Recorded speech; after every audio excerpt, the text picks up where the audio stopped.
5 years ago, martial arts legend and actor Bruce Lee died in Hong Kong. Lee's legacy took root right here in Seattle and spread around the world. Even now, more than 3 decades after his passing, his teachings and his memory live on.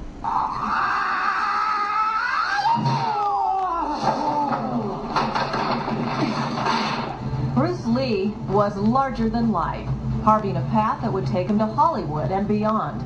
That path began when he was just a baby, appearing in films in China. But Lee started honing his martial arts and philosophical skills here in Seattle as a student at the University of Washington.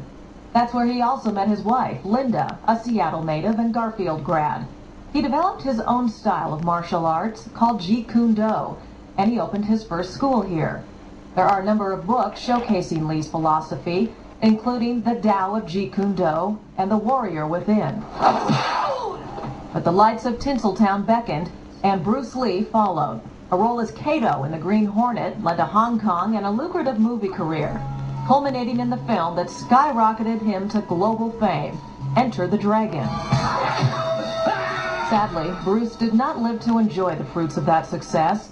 In 1973, he suddenly died, just weeks before Enter the Dragon was released.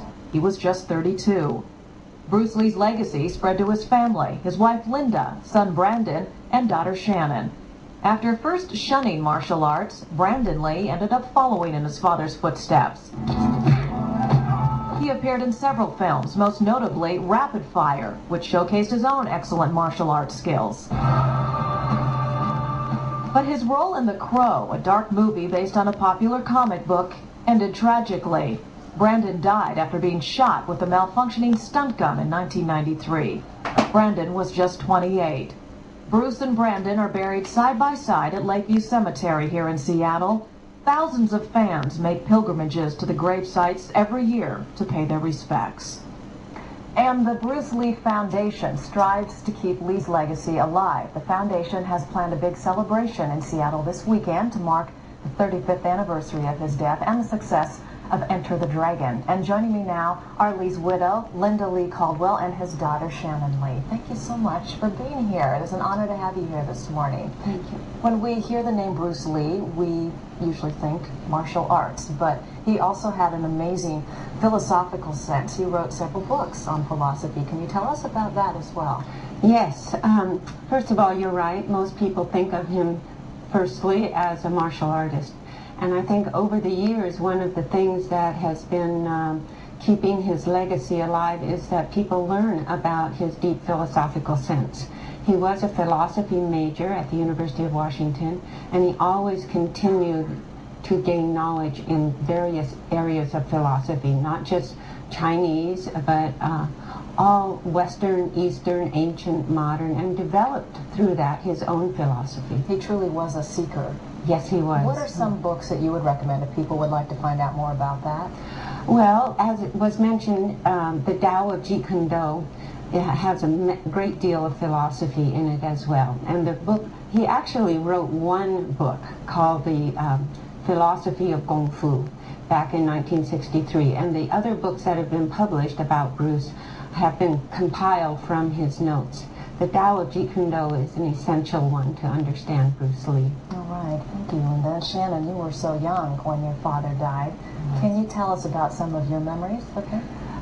You know, I was 4 when my father passed away, and my memories of him are not, you know, they're more sort of like glimpses here and there, but I remember, you know, visiting him on the set of his films. It was always really fun for us kids because back in those days they filmed the movies without any sound, and so we could run around and make tons of noise and while everything was going on, even the shooting, and we had pictures of you here.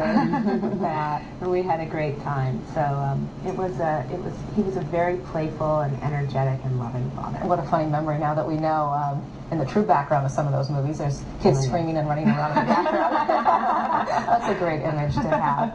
Tell us about the exhibits and the seminars that are happening this weekend, some of the things at the Seattle Art Museum. Yeah, we've put together sort of a 35th anniversary exhibit that will be on display at the Seattle Art Museum tomorrow and Sunday.